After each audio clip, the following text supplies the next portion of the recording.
Mr. J, who prefers to be anonymous, is actually a major participant in the Cerebus Trust, which is now taking shape.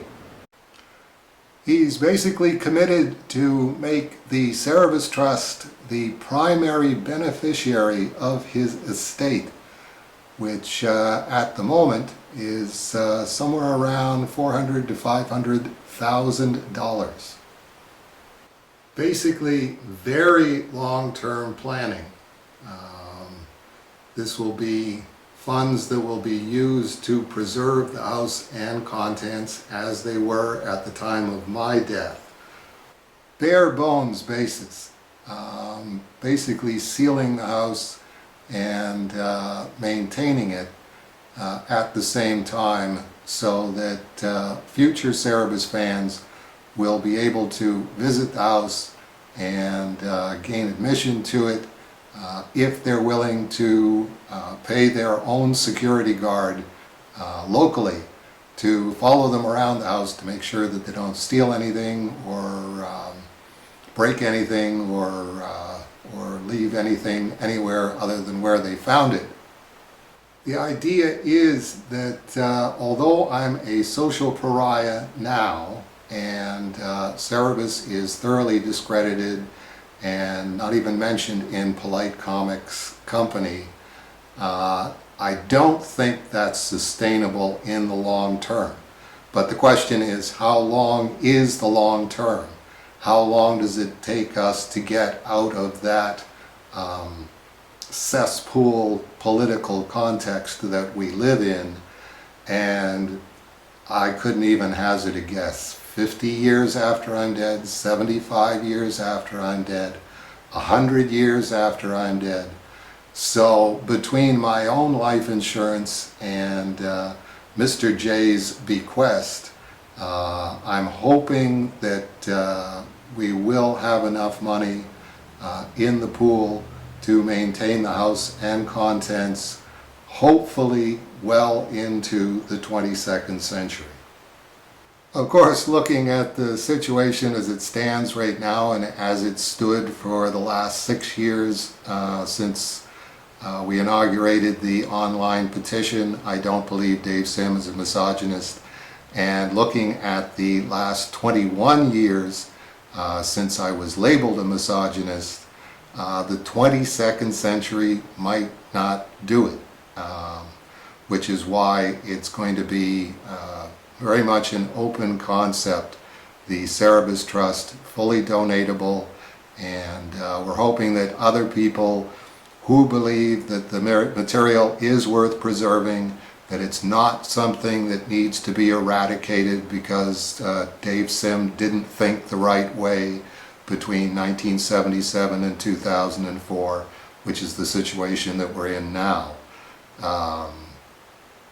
23rd century, 24th century, you see where I'm going with this. We have no idea how long it is going to take, certainly in my own lifespan, from the time that I was 14 when all of this started, which is now pretty close to 45 years ago. It's only gotten worse, and I can't picture it getting any better. So the time to plan for it is now. And just wanted to say that I appreciate Mr. J's support, which has always been ongoing. He's definitely somebody who doesn't agree with the current politics that we're all wading through like quicksand and have waded through like quicksand for almost 50 years now. So it was definitely a gesture on his part that, yes, if I can do something to preserve one little corner of the world that isn't going to get eradicated by these people, he will do what he can. And you got to admit, it's pretty substantial what he's done.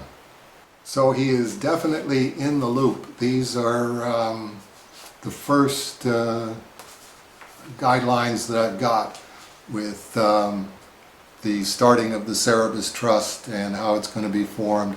So I've already run off his own copy for him, and when I send a letter to my financial advisor at the bank who gave me this literature, he'll be getting a copy of that as well, and he'll definitely be getting a Cerebus Superfan Award, and it'll have his real name on it, but none of you will get to see it.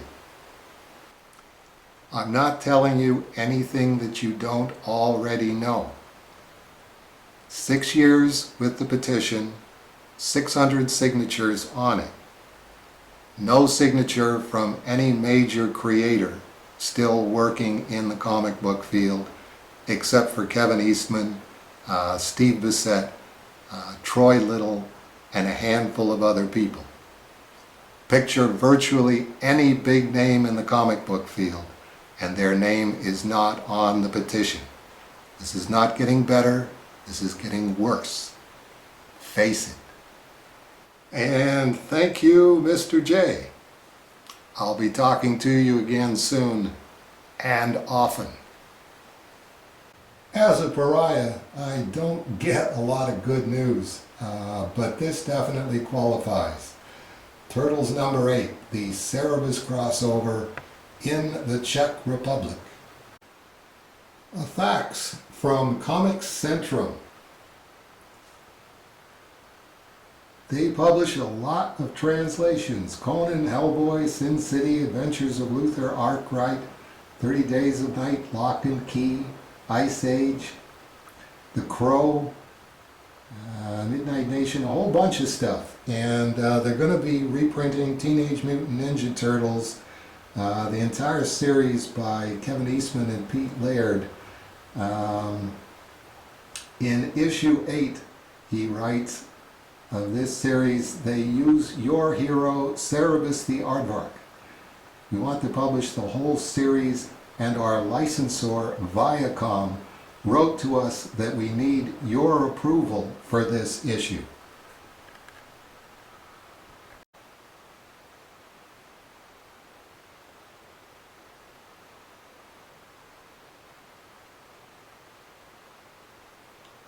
Viacom told you you need my permission to reprint Turtles number 8?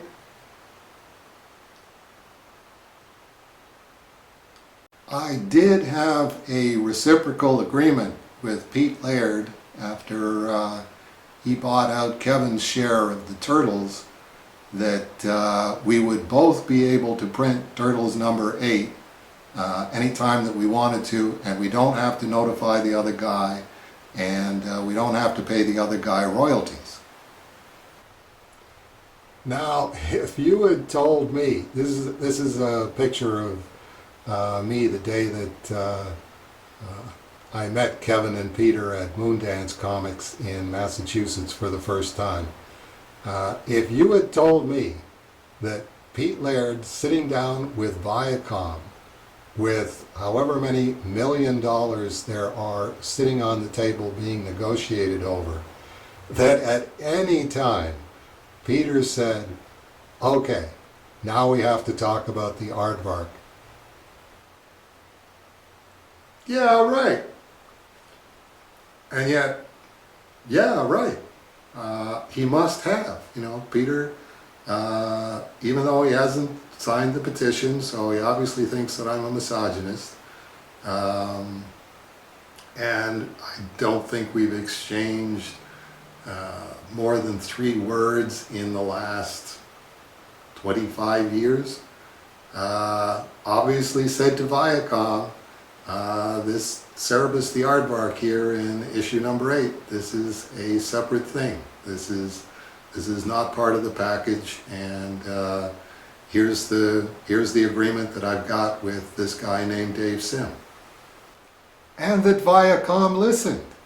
I mean, that's the part that, well, out of all the whole story, that's the part that really boggles my mind. Why would Viacom care? If you own the Turtles and you're Viacom, Why would you worry about this little insect-sized guy named Dave Sim? Turtles number 8. Boom! Our turtles number 8. We are Viacom. So, sincere apologies to Pete Laird and sincere apologies to Viacom. We'll see where this goes, if it goes anywhere, but in a world full of bad news, worse news, how bad can the news get? I really, really did not expect something like that coming in through the fax machine. Just goes to show you never know. And I managed to get through a whole weekly update without talking about my wrist even once. See you all, or a bunch of you anyway, hopefully next week, August 7th, I believe.